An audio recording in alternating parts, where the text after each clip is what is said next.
Thank you, thank you. Lovely, lovely seeing you all. A warm, warm welcome. And from people from all over the world, different time zones. We really welcome you here today. Thank you for taking the time to be here. We asked this question, where you're dialing in from, and also what does extraordinary mean to you? And some people are writing, it means too much, or bringing in what's special about you. Absolutely. So my name is Pari Namazie.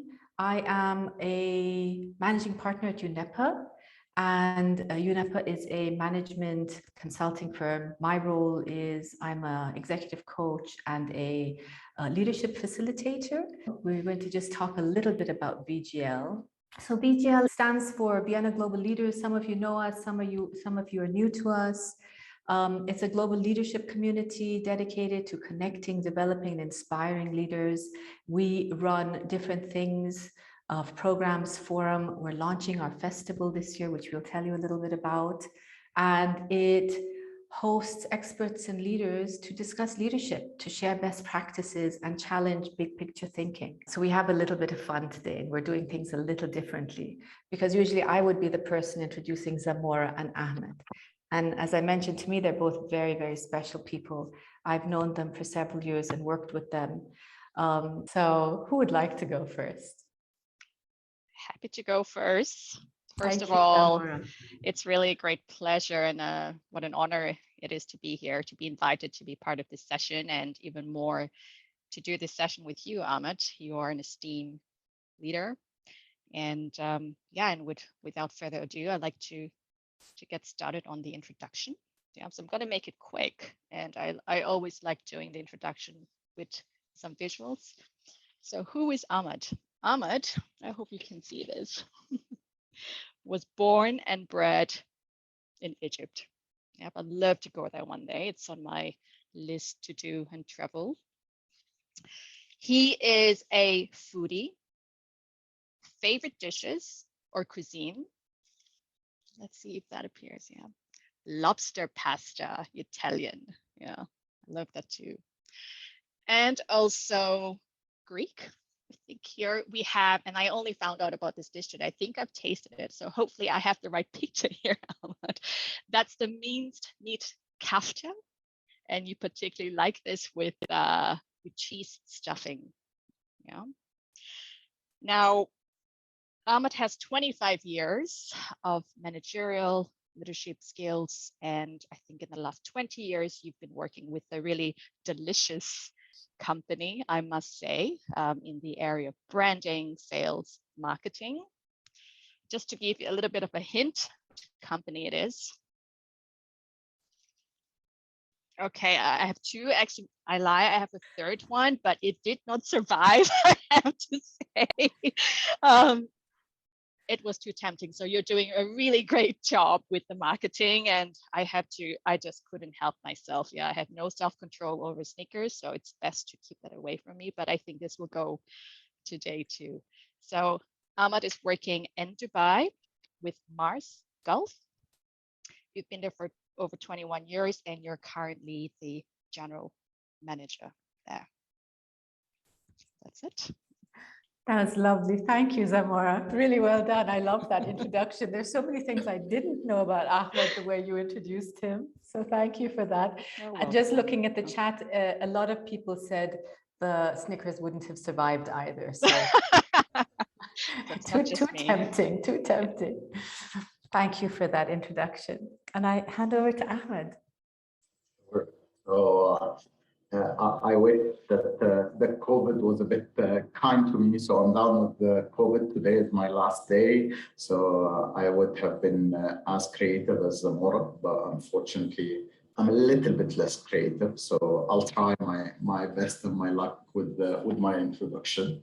So Zamora, so I got to virtually be introduced to Zamora over the past couple of weeks.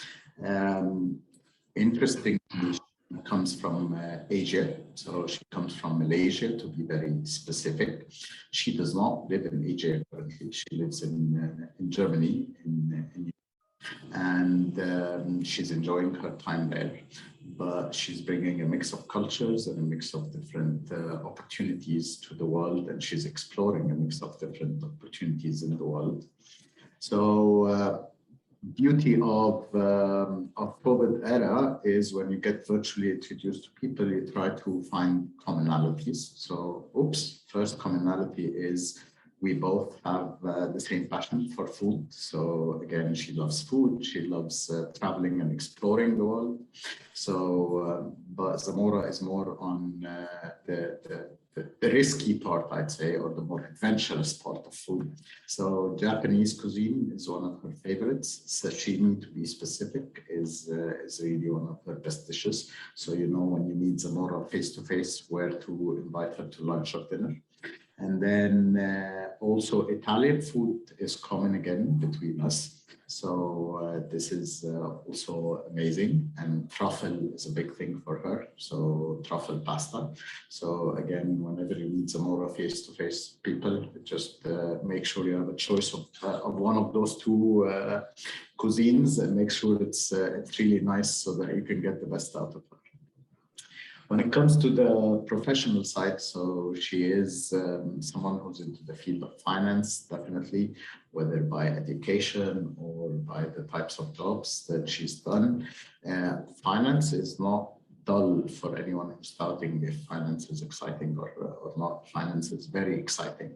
And what's very exciting, and I kept thinking about that and I kept looking at, so what does Zamora do? And she tried to explain to me a number of times and I still couldn't get it. Obviously, I work in chocolate, so my IQ is a bit limited, but she tried and tried and tried. And then the best thing about her job, which is very mysterious, but it's very good, is she works in a field that probably we use every single day, but we don't know.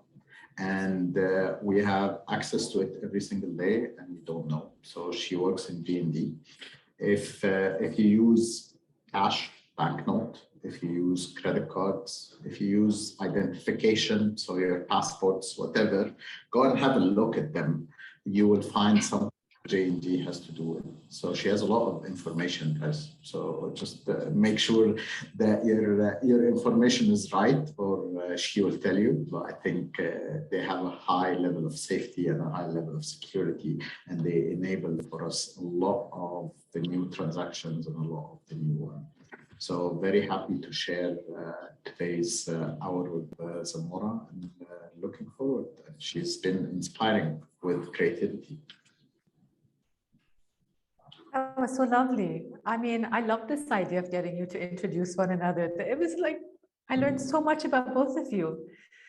Ahmed, all this time that I have known this company G&D, and I would never have introduced them that way, and you said it so beautifully. And of course, Zamora has such a very diverse background. So beautiful the way both of you introduced one another. Thank you for that. Told you you're extraordinary, right? It's not just, there's so many things.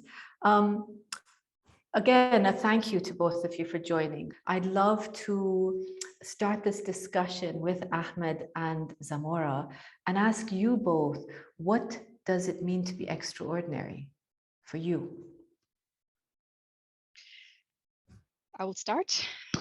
Please, yes. So I reflected on this topic a lot, Pari, and I think I keep going back to this picture in my mind. And I think that I like to start to say that, first of all, I think that we all start off with a blank canvas. Yep. And a lot of what it takes to be extraordinary actually starts with us as individual. Yeah. It starts with having a lot of self-awareness. Yep, and self-awareness in a sense that we are able to identify with our strengths, talents, be it in the form of skills or characteristics, and how we then channel these strengths to support us or to ignite our passion. Yeah, that keeps us going every single day. And I think what makes it extraordinary is not just how we see ourselves and how we identify with our strengths, but rather more how we use these strengths of ours to support the people around us. It's not just your team, it also starts from home, your family, right? And if you are able to use that, to help others around you, to also help them create this self-awareness, that they're also aware of their strength, that they're also able to see that they have certain qualities which they could use to contribute towards a better good or towards a purpose. I think that brings extraordinary. It gives meaning to a lot more meaning to being extraordinary. Very nice. Yeah. Thank you, Zamora. Thank you for that. Ahmed, what would you like to add to that? So what I would like to add to that is, so I agree with Zamora. The starting point is your self-awareness. You understanding yourself, understanding your purpose, understanding your uniqueness, and then it's how do you bring this uniqueness to the table? Because and when do you bring it, and how do you make sure that you help others by bringing this uniqueness to the table? Because at the end of the day, we're all humans, and we need to all remember that we're all humans. We have our ups and downs, we have our different energy levels, we have our different perspectives, but we have something unique that we have to offer. And each one of us has something unique that they have to offer. So the more you understand what is this unique thing and how do you bring it to the table every single day, whether the table is family, work, the table is wherever you are, this is really what makes a big difference, and this is really what makes you extraordinary. And thank you. Both of you use the word self-awareness, and it makes me think that the way you position this, it starts with self-awareness. Zamora, you use pulling out our strengths and our talents and our potential, and then through that, building self-awareness in others. And Ahmed, one of the things you talked about is using this word uniqueness. Where do we find that? Where do we find our uniqueness? Who tells us that? Well, I think, well, for me, I've reflected as well on this topic, and as I said, self-awareness, it's like a muscle. You can train this. It's and very often we think that I'm aware who I am, but are we really aware who we are? Because I think self-awareness is a lot more than your identity. It's really about having an awareness not just about your strength, but also maybe the shortcomings which you have, and using more or less your strength to overcome that.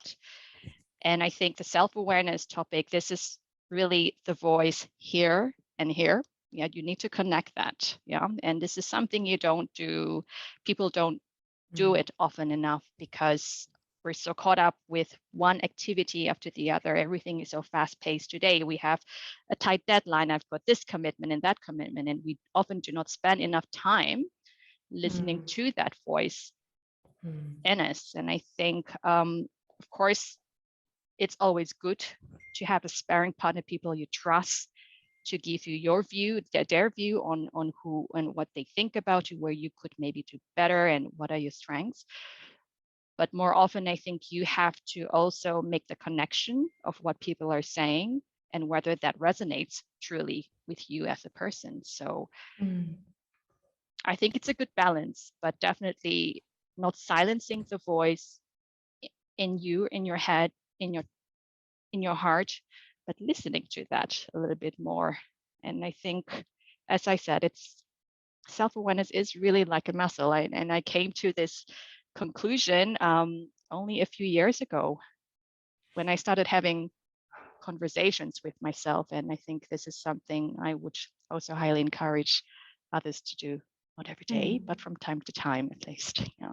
Thank you for that. Ahmed, for you, anything you'd like to add? Yeah, I'll borrow something I've just seen on the chat about the muscle you can train, but also strain. It's possible. So, and I'm going to just push the button for everyone a little bit. So how do you find the uniqueness? It is so difficult to find uniqueness, to be very honest. Let's be very transparent. It's not easy to know what are you unique in, and it takes time.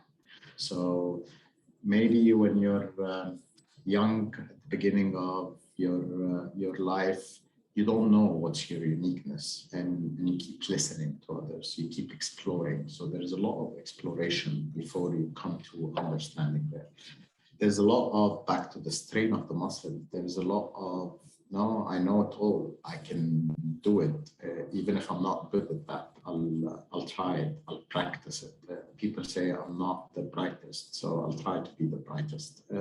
People say I don't listen, so I'll practice listening. You keep trying for some time in your life. I think you reach a stage at life where I will call it's the stage of wisdom, might be a word, maturity might be the other word,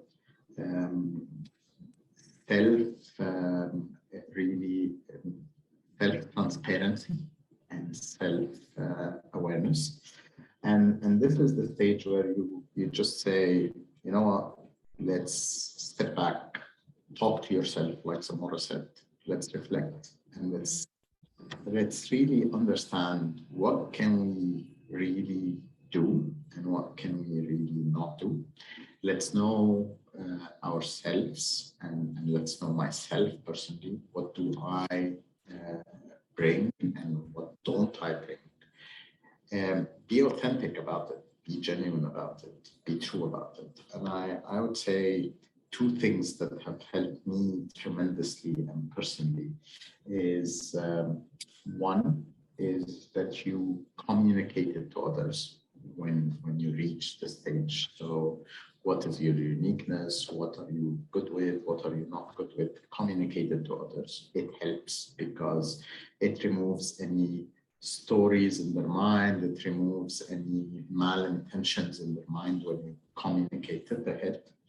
The second thing that is really a gift, as they say, is feedback, and just be proactive on feedback. So seek feedback from others. Go to people and ask, what do you feel I bring? Where do you see my strength? Where do you see my development areas? And a development area is not really something bad.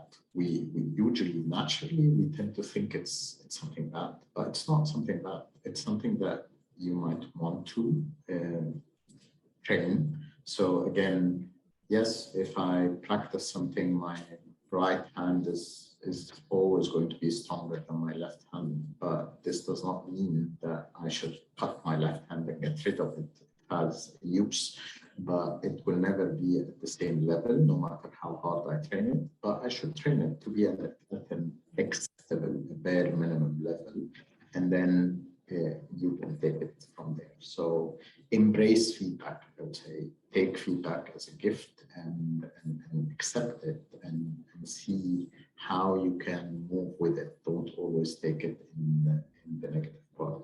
And my last thing is just a small example about me. So I've always been talking about I'm a pressure-prompted person. So I'm a very pressure-prompted person, and people who worked with me and who knows me and so on, they know how pressure-prompted I am. So a lot of people at a lot of time, this was a blind spot for me.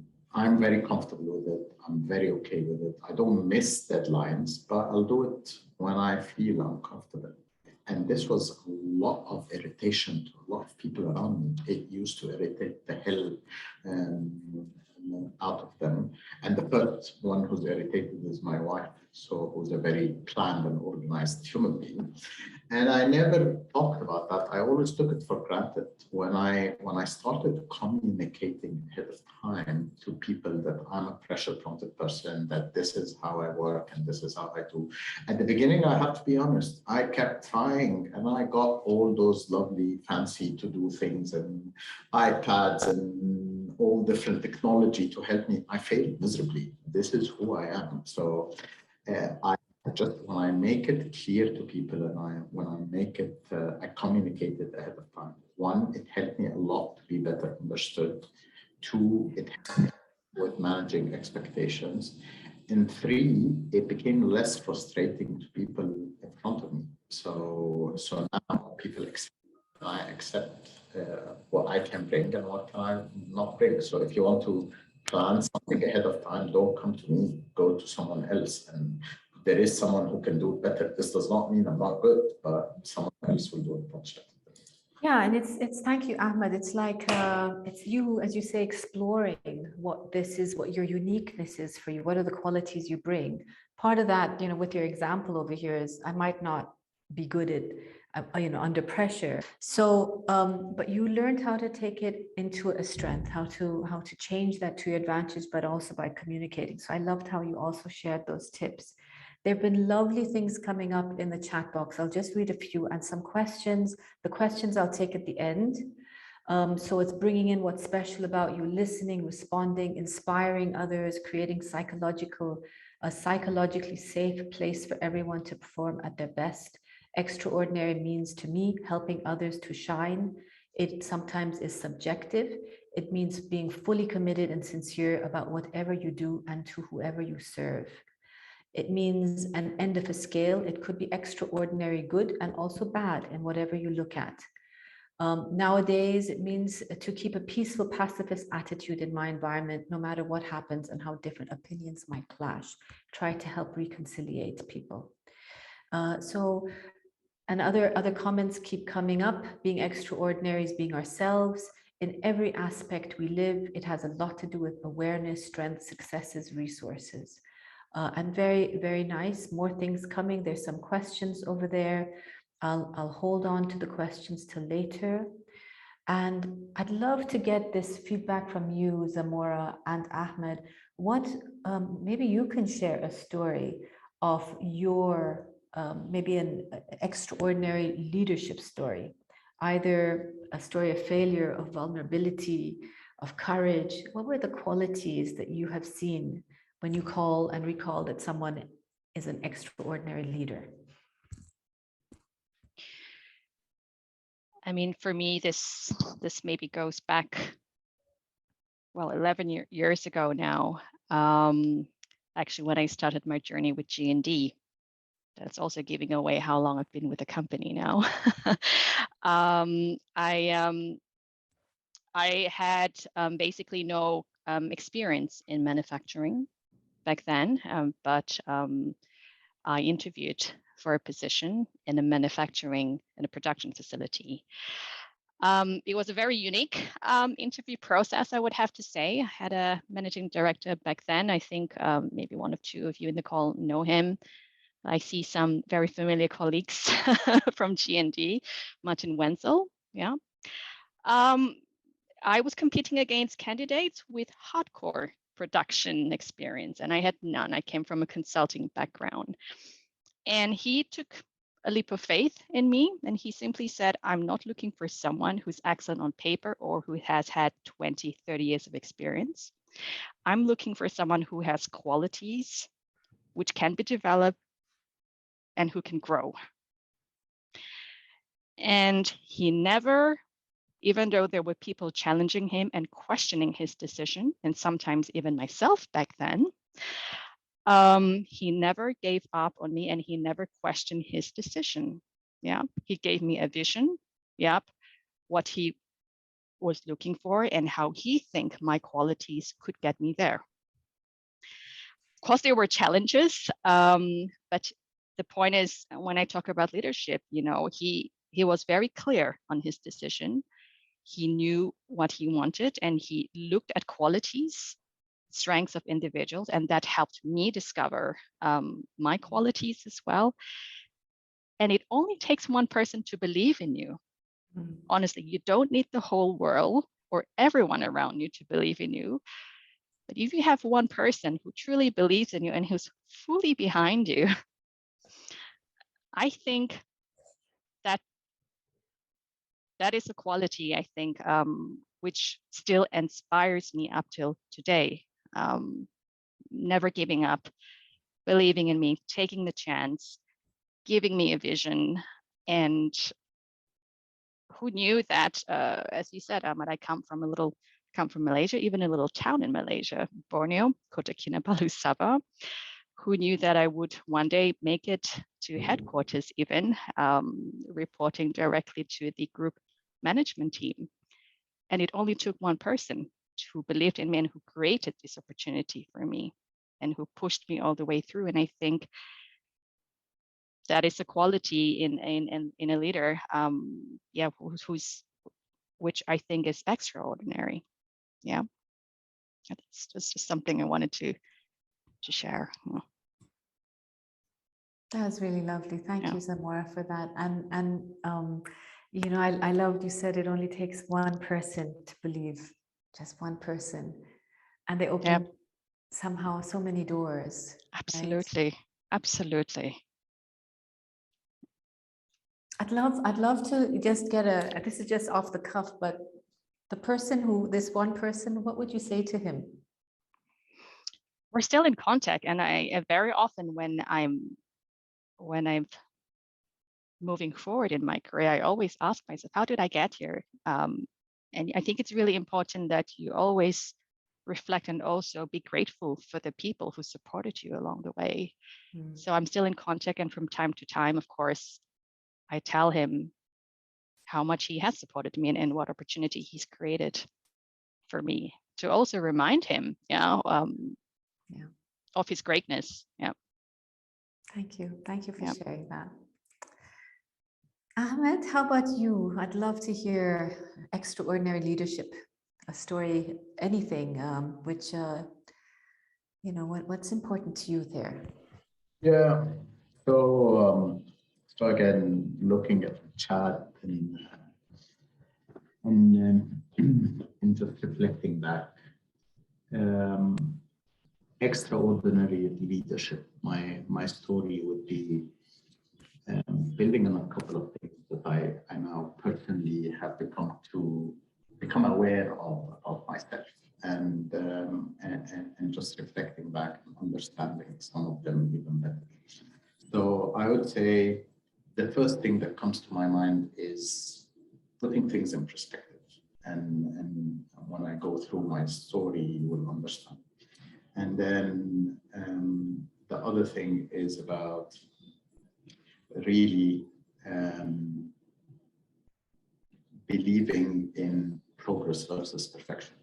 So again, because progress versus perfection means you will fail, you will stand up again, and you will learn, and you will do something, and you will move on.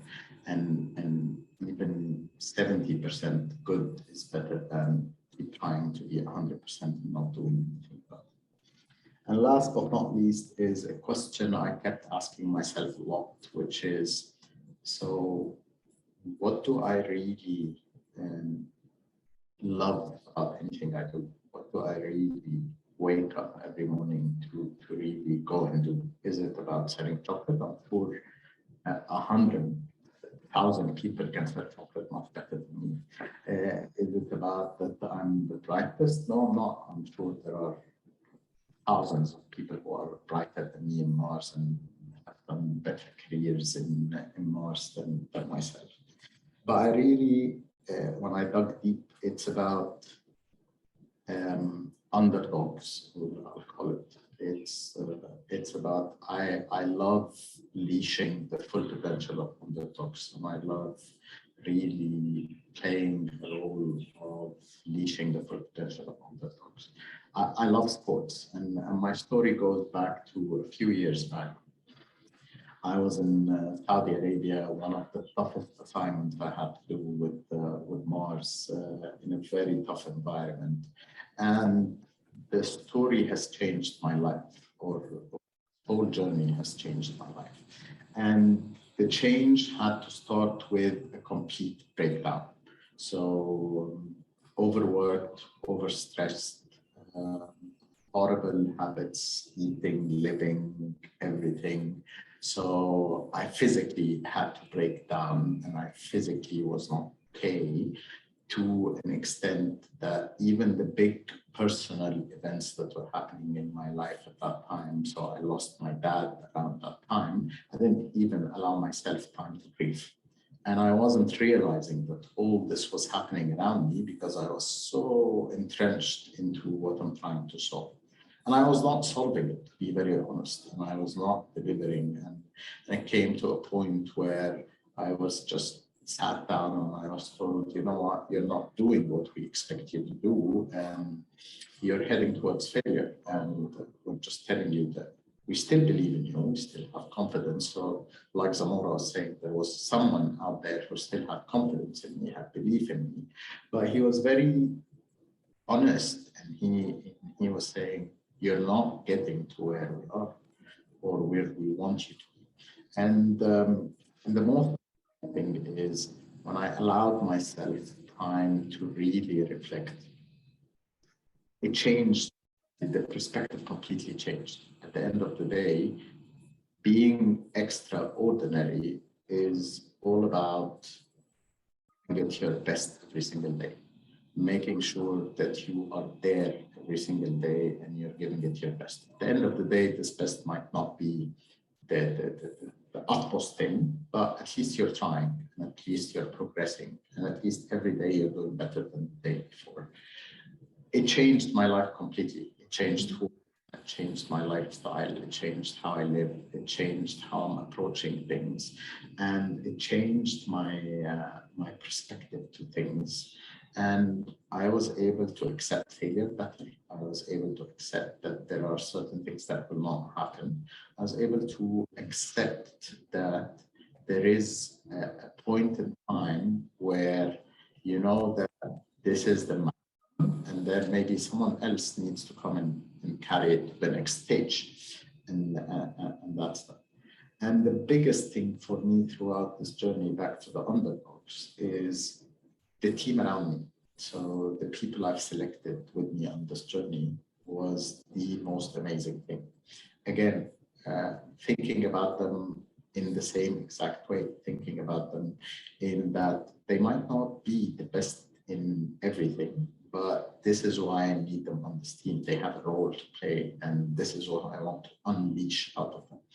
And yeah, surprise, surprise, with all that, things just completely changed, and they turned around a business that people stayed for 5-6 years unable to turn around. People that are much better than us, by the way, and maybe smarter than us, they still couldn't do it, and this group of people were able to do it. They did it in an amazing way. They did it in a sustainable way. They did it in a way while still engaging the whole organization, engaging external partners. So yeah, it was just amazing. It took this whole spark to really spark everyone, and they really did it while enjoying themselves and having fun, and that's the most important. And Ahmed, thank you for that story. I'd like to thank both of you for being so honest and vulnerable and sharing this journey, because it's not an easy journey. There are many times that we fall and falter and fail. And as you say, it's picking yourself up. And I loved, in a way, the common theme that both of you had was there was someone there who believed in you and said, it's okay. And we give you that space. And I think that's so powerful. Sometimes we forget how the impact someone else has on us and what they can see that sometimes we can't, and we're blinded and we're stuck somewhere. Just to summarize from both your stories, what were the qualities of an exceptional leader? What stood out for you in both these stories? I think it's being authentic. Mm-hmm. And I think the whole topic, Ahmed, you also talk about feedback. Yeah, I think it's the day people stop giving you feedback, you have something to worry about. I think you have to keep an open mind, and sometimes we will have to listen to things which are also not so nice. We can't always expect to hear good things, great things. And I think, and this is something, a quality I think very often I see, unfortunately, which is becoming more common. People stop listening and are too self-persuaded, if I may say. And maybe going back to some of the questions or the comments raised, if we can maybe be, if we are just listening to ourselves too much, this could definitely create an imbalance. So I said you need to really then maintain a good balance between having a good self-awareness, a good amount of self-awareness, but also surrounding yourself with people who you trust, who makes you feel safe, and who will give you feedback, whether you like it or not. And they're not afraid to do that because they have your interest at heart. Yeah. And I think these are qualities which are so essential. Yeah. Thank you. Very nice. Just build on that. I think inclusive. So as a leader, you need to be inclusive. Again, if you expect people to be inclusive of you, you need to be inclusive of others. So being an inclusive leader is so simple, but it's something that we always forget the power of being inclusive, and we overlook it. And you can really get a lot of miles. The second thing is be empathetic. So empathy is powerful, and it's empathy, not sympathy. Empathy is really powerful.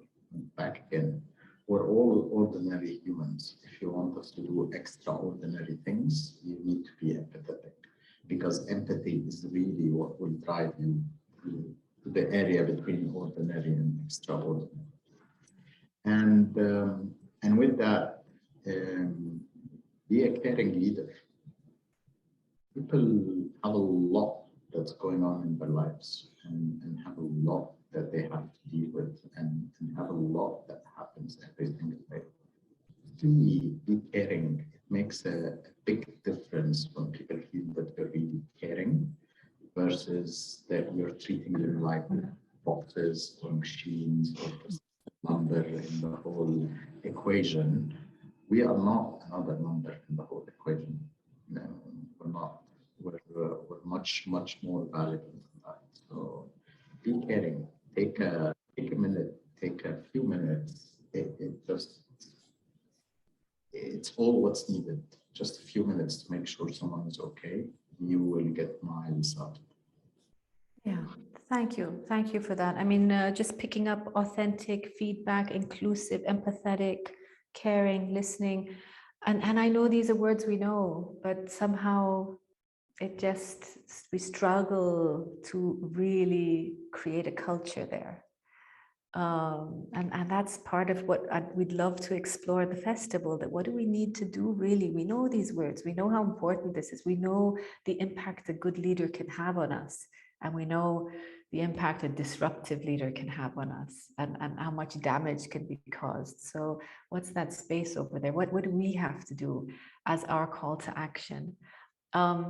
I'd love, I'm going to pause on questions because we only have 10 minutes, and I'd love to get questions that our participants have added, and take those questions. I'd love, if you have any additional questions, please add it to the chat box. I'm going to start reading a few of those out, but also I'd love to hear, what do you see as qualities of exceptional and extraordinary leadership from our participants, if there's anything you'd like to add there.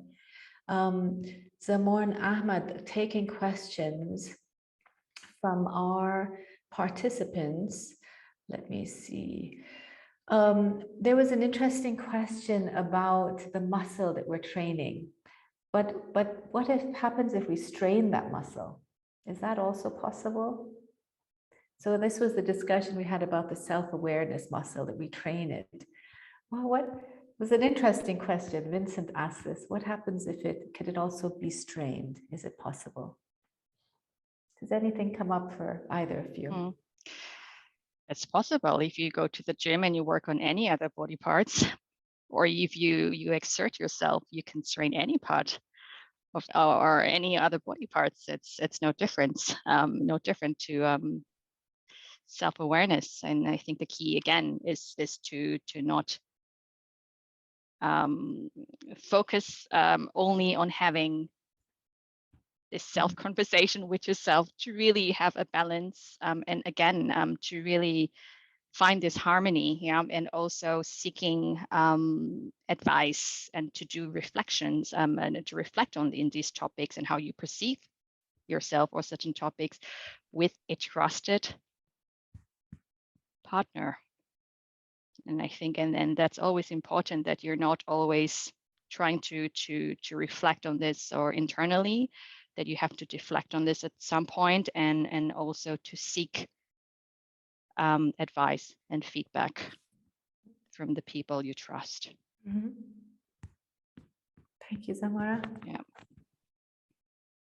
Ahmed, to add, or shall I go to another question?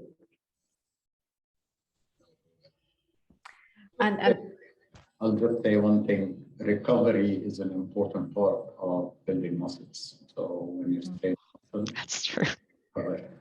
So absolutely recover the muscle and go back. Yeah. And Esna actually added this, that too much self-awareness might lead to microanalyzing everything you say and do. So we need to find a balance and know what stories of ourselves we should and should not listen to. And Steffi asks this question: individual uniqueness, it's dynamic, it's evolving, changing over life. Is it? How do you see that? Uniqueness. It's a lovely question.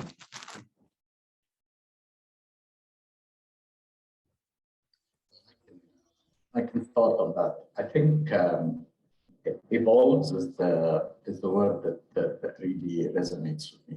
So yes, it does evolve. The weight of the uniqueness differs in your different stage in life. And definitely when I was in my 20s is different than my 30s, than my 40s, than my 50s. I'll keep you wondering if I'm already in my 50s or not. Well, are you? But I think the evolving part is really what resonates with me. So yeah, of course, the weight of that is very important. I think some qualities stay, some qualities you gain them from experience, you learn them, and some things you discover about yourself, and that's why it's a journey. You keep discovering, and I think the most important thing for me is keep really discovering yourself, and you don't have to have answers all the time. Just go with the flow at some point in time. Reflect when you think you need to reflect, and then keep discovering. And when you discover, move on. And definitely seek help. Coaching, mentoring, body system.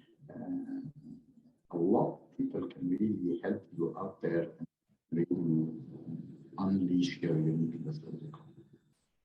Yeah, very nice. And there's such beautiful comments that you are sharing, and we will save these and share these with you, because there's such beautiful nuggets of wisdom that you're sharing in the chat box. Really, really thank you for that.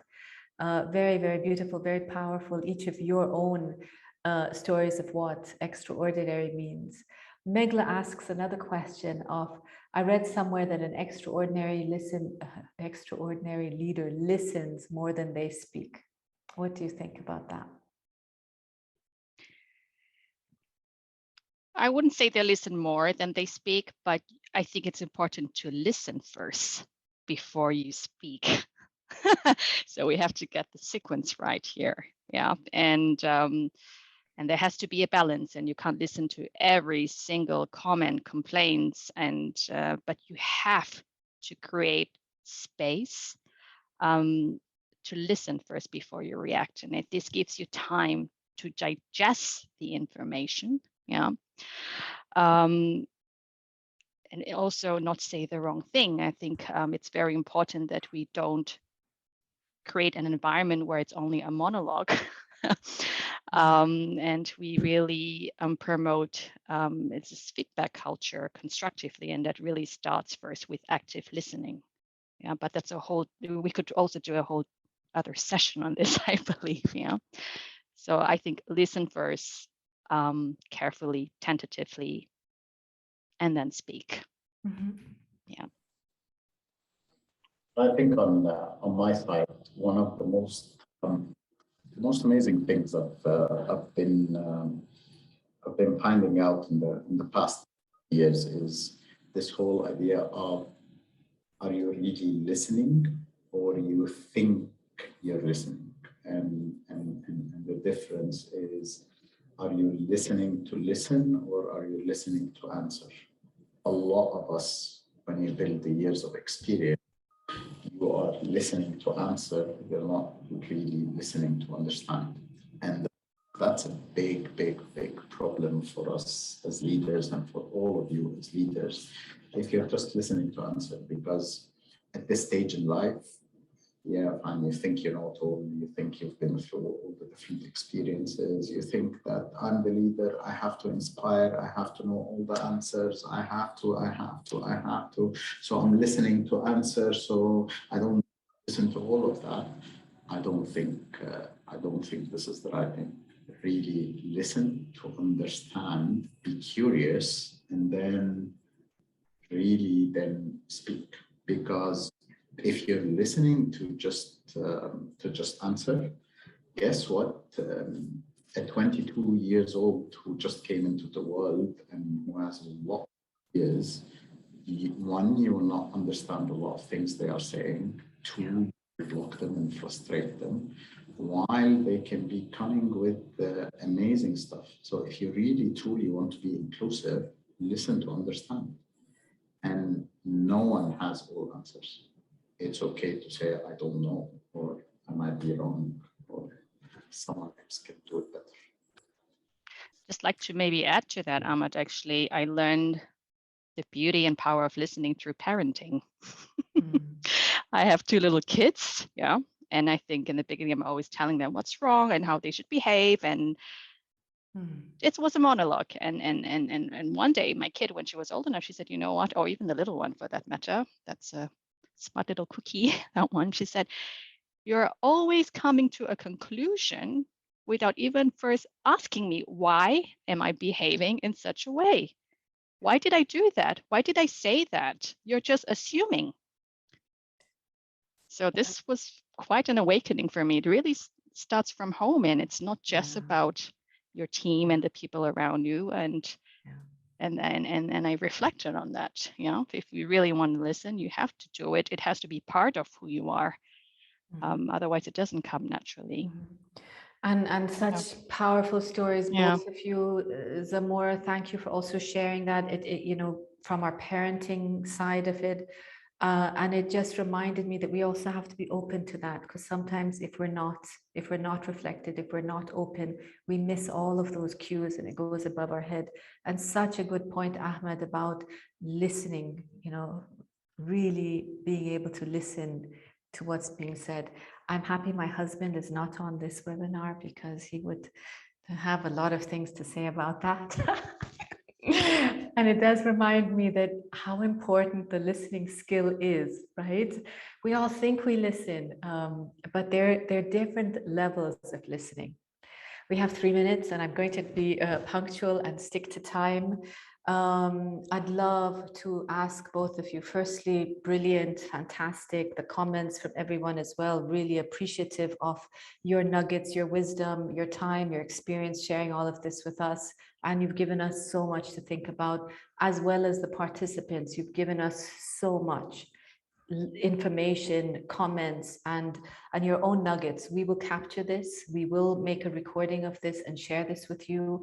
But to close, I'd love to just ask Zamora and Ahmed quickly, in summarizing this, what is your wish? What's your dream or your call to action? I would say find your power, your strength, own it. Don't be ashamed of it. And go for it, and surround yourself with positivity and good people, and it's also often not just about how you feel. Yeah, and I think it's really important we learn a lot about how we make others feel. and how we can also support them in owning their power. So that would be my comment too. Thank you. Yeah, I have 3 things. So the first one is keep striving for greatness. Never stop. Keep striving for greatness. The second one is always ask yourself, what's the legacy that you're going to leave behind? And the third one is be kind to yourself. We all need to be kind to ourselves. So remember to be kind to yourself. So beautiful. Such beautiful words to close on. Do we have a quick Slido, which we would love to invite you to, which is a link in the chat box of what are you taking away from here? Our participants, like, what are you taking from this? What's your dream? And it only takes one person. Listen to be extraordinary, inspiring, enlightening. Listen to be extraordinary, leader with beyond. Listen actively. Very positive, refreshing session, great clues, really, really good points. Show others their strengths. To be extraordinary. Extraordinary is being yourself. Beautiful. Really nice. To all of you who are here, who joined us, taking some time out of your busy schedules, a very, very big thank you. It was lovely seeing so many familiar faces. Thank you for joining us. And love the comments made on listening. And we will share this with you as well once we have the recording and also the comments. Come back to us, the festival. We'd love to talk to you more about that. So I hope you can take a minute to look at the information on the festival as well, and keep the dialogue going. We are all in this together, and we are all extraordinary, and that's important. Thank you, everyone. Thank you for joining us. Thank you, Take good everyone. care. Bye-bye. Thank you. Bye-bye.